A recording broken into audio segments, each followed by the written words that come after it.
All right, back from hiatus in my brand new apartment. What movie am I going to be talking about today?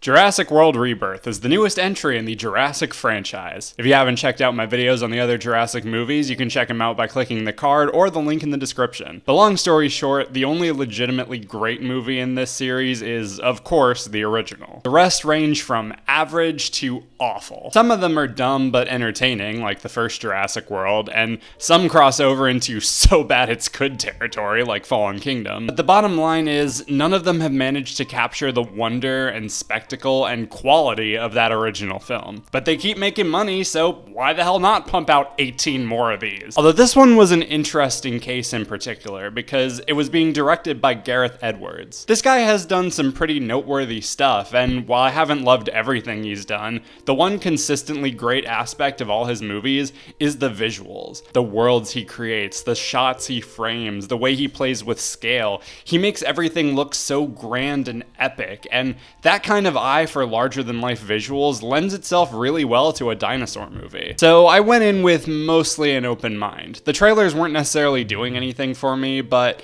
I was hoping for the best. And after watching it, I can say the movie is fine. It's not as bad as Dominion or Fallen Kingdom, but it's not as good as the original. It is a perfectly fine movie that has some really good things and some not really good things, and I am most likely going to forget I saw it next week. Let me go over the good stuff first. For a start, the trailers didn't really do a good job showcasing the size and scale of everything, which is Gareth Edwards' bread and butter, but thankfully the rest of the movie looks as good as you'd expect it to. Even though the effects aren't the greatest, they make up for it by making the dinosaurs look huge and imposing, from the way they're shot to the way they're lit. They even play up the tension by having them move around in the background ready to strike. It takes you a second to notice that they're there, and it makes some kills early on really effective. I'll also say the environments look kind of pretty. Most of it is just a generic jungle and a generic ocean, but they do get some very nice shots and show off how grand it is. I'll also say the acting isn't bad. The cast does really well with what they're given, and it's nice to see Mahershala Ali finally getting some work again. Everything else about the movie was pretty lame. Firstly, the story sucks. The movie is set 5 years after the events of Dominion, and they pretty instantly ditch the whole dinosaurs living among humans concept that they had set up by saying that they are all dying off because of climate change.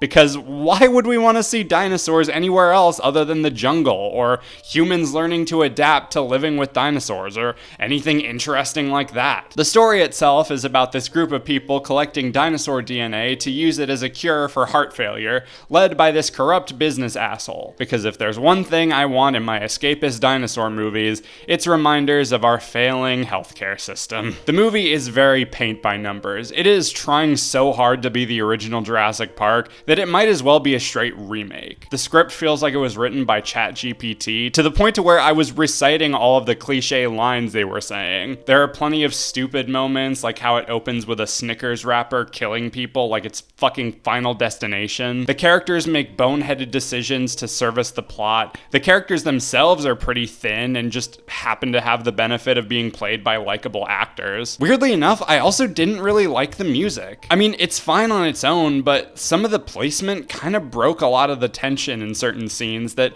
would have been fine without it. And ultimately, I walked out of this movie not even caring about what I watched. I liked the things I liked, and I hated the things I hated, and that's kind of it. As bad as something like Dominion or Fallen Kingdom or Lost World are, they at least evoked an emotion out of me. I walked out of Rebirth feeling nothing, while also acknowledging it's not that bad. If you're going for the dinosaur action and the visuals, you'll probably get your money's worth, especially if you're seeing it on a premium screen. But if you want a legitimately well-written and well-made movie, just go watch the original again.